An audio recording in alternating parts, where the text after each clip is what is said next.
Nous en venons maintenant à la question que va poser Madame Laetitia Romero-Dias à Monsieur le ministre d'État, ministre de la Transition écologique et solidaire. Vous avez la parole, ma chère collègue. Merci.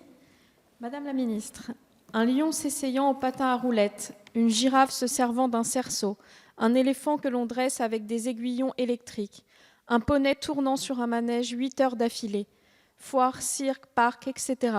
Ce qui est divertissant pour certains relève en fait de la maltraitance pour les animaux.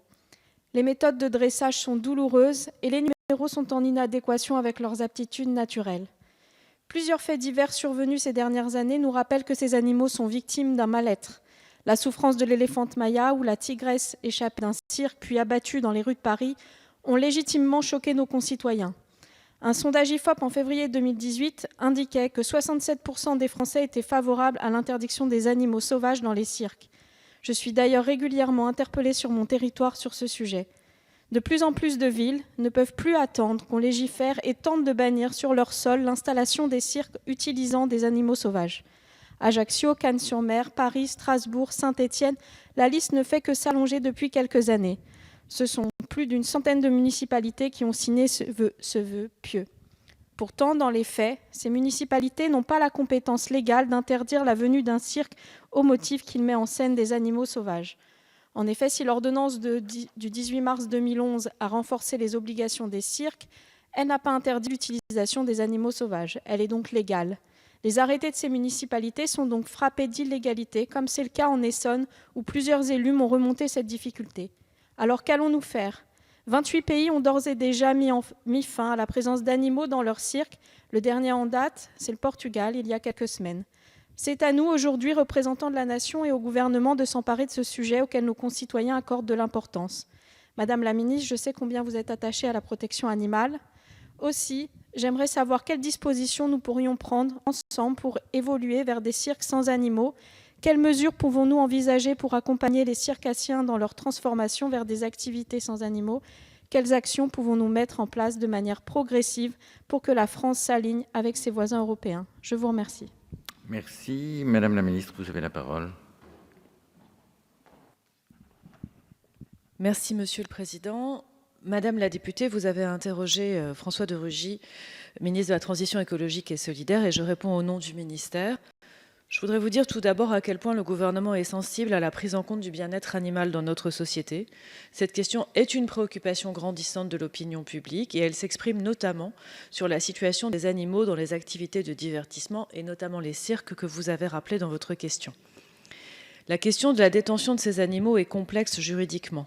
En effet, une partie de la population demande que les animaux sauvages soient interdits dans les cirques, à l'instar, et vous l'avez rappelé, de ce que prévoient les lois dans de nombreux États membres de l'Union européenne. Par ailleurs, des campagnes de communication, voire des manifestations, sont organisées par des associations qui défendent la cause animale et qui perturbent les représentations. Certaines mairies en viennent à refuser l'installation de cirques sur le territoire de leur commune pour le motif du bien-être animal, alors même que la plupart de ces établissements sont en conformité avec la réglementation en vigueur. Pour appréhender au mieux ce débat, qui est en fait un débat sociétal, il est nécessaire de prendre en compte tous les enjeux, bien-être animal, enjeux sociaux, enjeux économiques aussi pour les circassiens, d'écouter toutes les parties et d'instaurer un dialogue entre ces parties.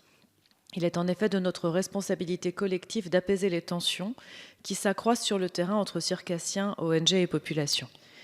À cette fin, le gouvernement a décidé de confier à la Commission nationale des professions foraines et circassiennes le soin de travailler sur le sujet. Installée début 2018 suite aux conclusions d'une mission interministérielle, cette commission, présidée par un préfet réunissant la profession, l'État et les élus, permet d'appréhender dans leur globalité les difficultés rencontrées par la profession. Lors de la dernière réunion fin octobre, cette commission a décidé à l'unanimité la mise en place d'un groupe dédié au bien-être des animaux dans les cirques. Ce groupe se réunira dès le début de l'année 2019. Il constituera une instance de dialogue avec les représentants des ONG qui l'associera.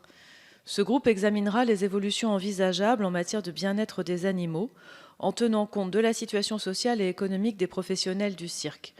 Il formulera d'ici le printemps prochain, donc très vite, des propositions de mesures concernant la place et l'utilisation des animaux sauvages dans les cirques. En attendant, l'activité des cirques détenant des animaux sauvages en France est strictement encadrée et réglementée par les prescriptions d'un arrêté ministériel en date du 18 mars 2011. Une centaine de cirques français présentent des animaux au public.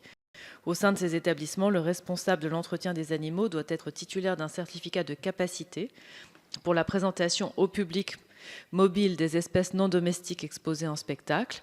L'établissement doit disposer d'une autorisation préfectorale. Par ailleurs, des normes de cage et d'installation pour les animaux sont décrites précisément dans l'arrêté de 2011 afin de définir un minimum de bien-être pour les animaux. Si des évolutions législatives ou réglementaires apparaissent nécessaires, elles seront décidées rapidement et proposées aux parlementaires sur la base des résultats du groupe de travail qui sera opérationnel début d'année 2019. Je vous remercie. Merci, Madame la Ministre. Nous en venons à la question